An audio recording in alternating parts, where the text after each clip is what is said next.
This is an ABC News special report. Now reporting, George Stephanopoulos. And we are coming back on the air because President Trump is about to address the first major defeat of his presidency. It happened about an hour ago. The president backing down on the signature issue of repealing Obamacare. Got up to the time for the vote in the House of Representatives. Right around 3:30 p.m., they decided they did not have the votes. He called the Speaker of the House, Paul Ryan, decided to pull back. As I said, the first major defeat. This was a signature promise of President Trump, and he is about to address it now in the Oval Office for the first time before cameras. Talk about the road going forward, talk about why it went down and the lessons he has learned. He's going to be talking to reporters inside the Oval Office, and we'll be with it in just a moment. The President of the United States, Donald J. Trump, first defeat of his presidency on Obamacare, flanked by Mike Pence and Tom Price, Secretary of Health and Human Services.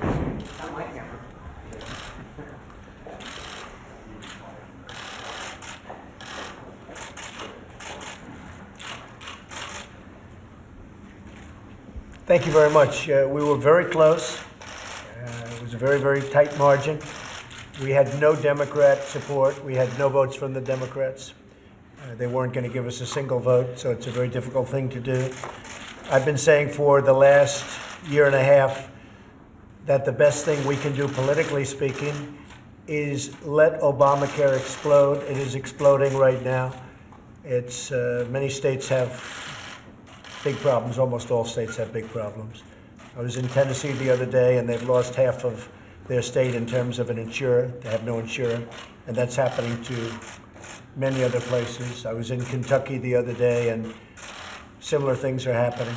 So Obamacare is exploding with no Democrat support. We couldn't quite get there. We're just a very small number of votes short in terms of getting our bill passed.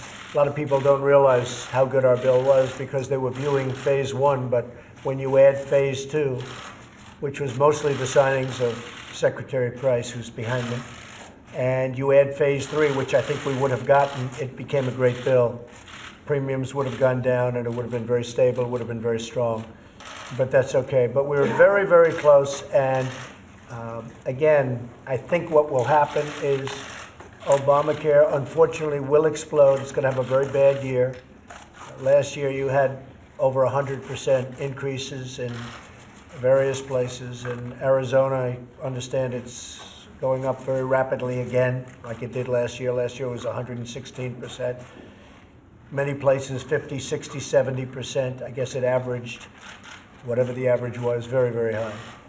And this year should be much worse for Obamacare. So what would be really good with no Democrat support, if the Democrats, when it explodes, which it will soon, if they got together with us and got a real health care bill, I'd be totally open to it, and I think that's going to happen. I think the losers are Nancy Pelosi and Chuck Schumer, because now they own Obamacare. They own it, 100% own it.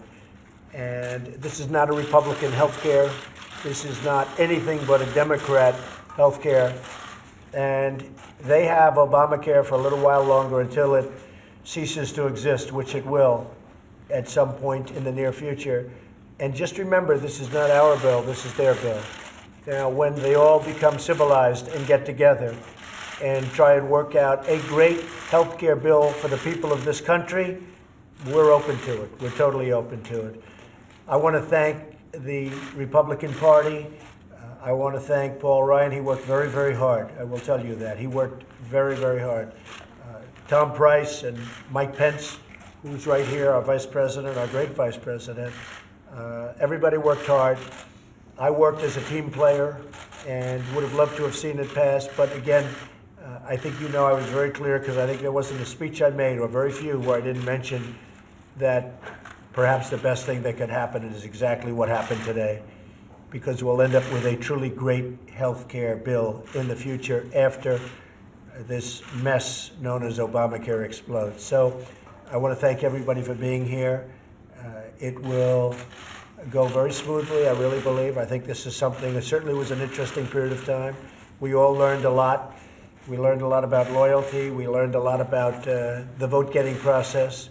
We learned a lot about some very arcane rules in, obviously, both the Senate and in the House. So it's been, certainly for me, it's been a very interesting experience. But in the end, I think it's going to be an experience that leads to an even better health care plan. So thank you all very much, and I'll see you soon. Thank you. Is it now your intention to go for tax reform, or what's next on your? We'll probably be going right now for tax reform, which we could have done earlier, but this really would have worked out better if we could have had some Democrat support. Remember this, we had no Democrat support. So now we're going to go for tax reform, which I've always liked. And you're confident in Speaker Ryan's leadership and his ability to get things done? Yes, I am. I like Speaker Ryan. He worked very, very hard. A lot of different groups. He's got a lot of factions.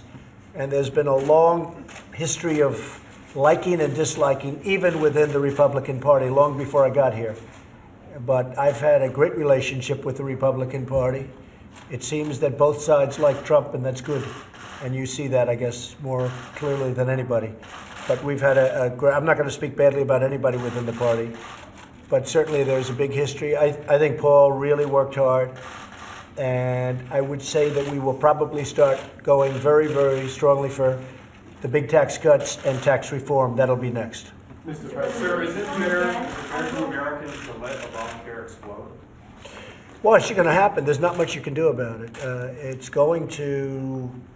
Bad things are going to happen to Obamacare. There's not much you can do to help it. I've been saying that for a year and a half. I said, look, eventually it's not sustainable. The insurance companies are leaving, you know that. They're leaving one by one as quick as you can leave. And you have states, in some cases, soon will not be covered. So there's no way out of that. But the one thing that was happening as we got closer and closer, everybody was talking about how wonderful it was, and now it will go back to real life. People will see how bad it is, and it's getting much worse. You know, I said the other day when President Obama left, 17, he knew he wasn't going to be here. 17 is going to be a very, very bad year for Obamacare. Very, very bad. You're going to have explosive premium increases, and your deductibles are so high people don't even get to use it. So they'll go with that for a little while, and I honestly believe, I know some of the Democrats, and they're good people. I honestly believe the Democrats will come to us and say, look, let's get together and get a great health care bill or plan that's really great for the people of our country. And I think that's going to happen. You could have passed the bill in the House without any Democratic support. Why do you think you weren't able to craft a deal among the Republican Party? Well, we were very close. We were just probably anywhere from 10 to 15 votes short. Could have even been closer than that. You'll never know because you never know how they vote. But in the end, I think we would have been 10 votes, maybe closer. But it's very hard to get almost 100%. You know, you're talking about a very, very large number of votes among any group. And we were very close to doing it. But when you get no votes from the other side, meaning the Democrats, it's really a difficult situation. Will you reach out to Democrats now? No, I think we have to let Obamacare go its way for a little while, and we'll see how things go. I'd love to see it do well, but it can't. I mean, it can't. It's not a question of, gee, I hope it does well. I would love it to do well. I want great health care for the people of this nation. But it can't do well. It's imploding, and soon will explode. And it's not going to be pretty. So the Democrats don't want to see that. So they're going to reach out when they're ready. And whenever they're ready, we're ready. Did you feel betrayed by the House Freedom Caucus at all? They seem to be the most difficult to No, get. I'm not betrayed. They're friends of mine. I'm disappointed because we could have had it. So I'm disappointed. I'm a little surprised, to be honest with you. We really had it. It was pretty much there, within grasp. But I'll tell you what's going to come out of it is a better bill. I really believe a better bill. Because there were things in this bill I didn't particularly love. And I think it's a better bill. You know, both parties can get together and do real health care. That's the best thing. Obamacare was rammed down everyone's throat, 100% Democrat.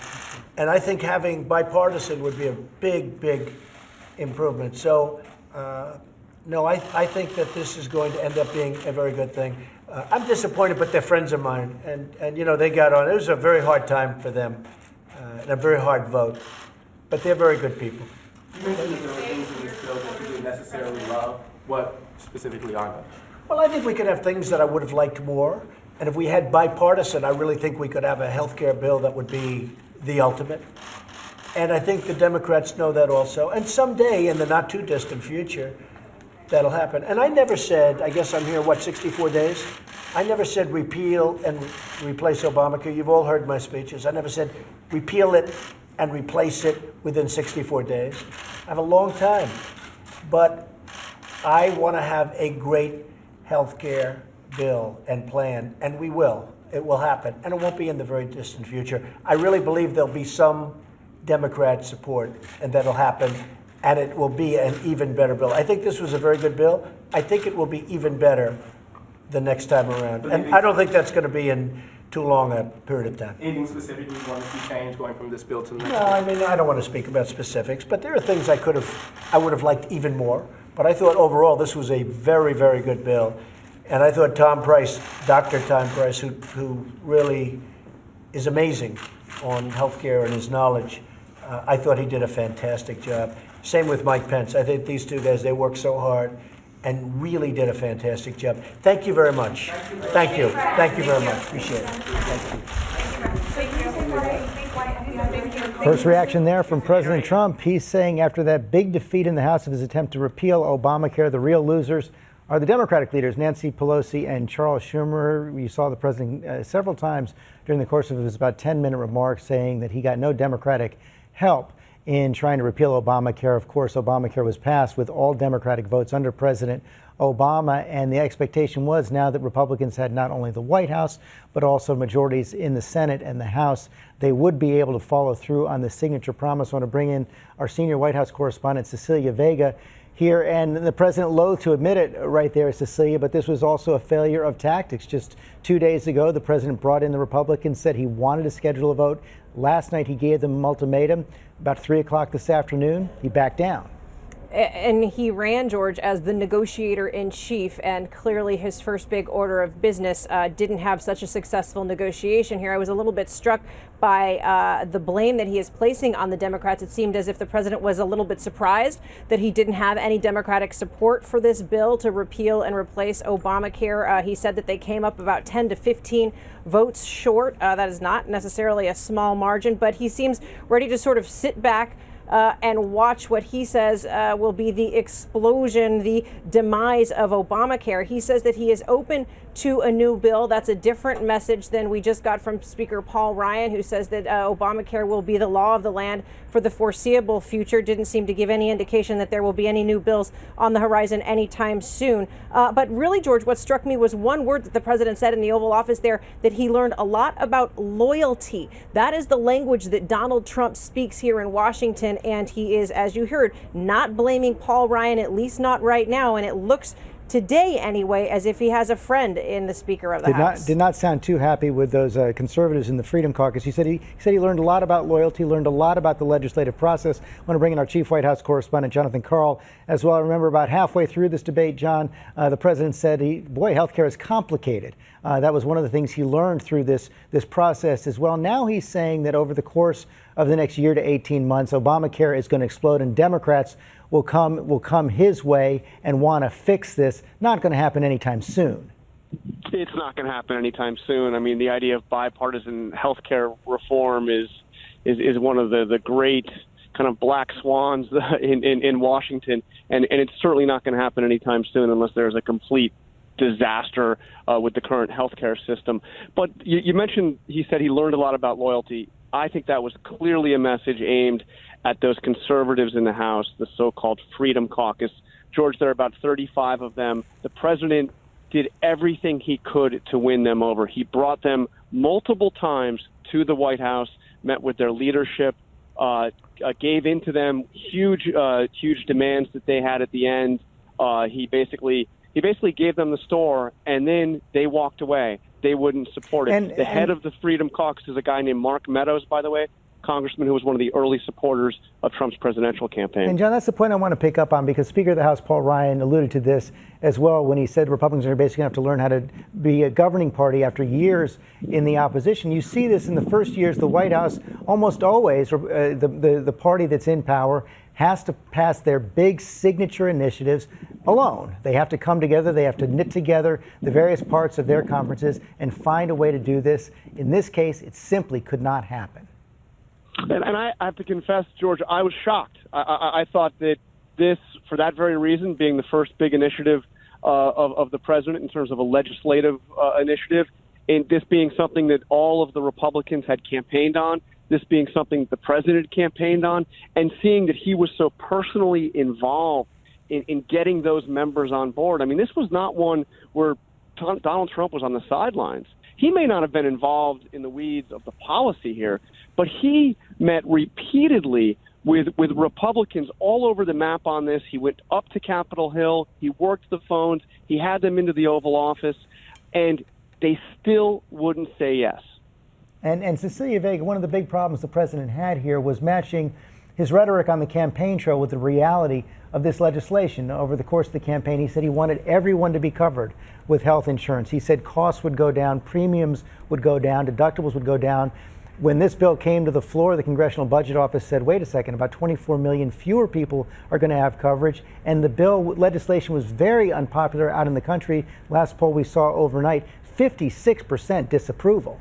Yeah, and the president said that basically because this was being talked about more in the sense of repeal and replace, that suddenly the opposition was growing to that plan. He also, George, said that he would easily repeal and replace Obamacare and that it would happen basically immediately after taking office. And then not long after President Trump took office, we heard him tell reporters that, wow, healthcare is really a complicated thing. So, I mean, we keep talking about it, but we're seeing in real time this president who was elected from the outside the beltway of Washington really learn how to govern. And he said it in there, sort of surprised at how complicated this process was and how difficult it would have been perhaps for these Republicans, had this passed, to go back out to their constituents and defend this repeal and replacement, George. It would have been a huge uphill battle for them going forward. Okay, Cecilia Vega. Jonathan Karl, thanks very much. A very big day in Washington, the first major legislative defeat for President Trump. 64 days into his presidency,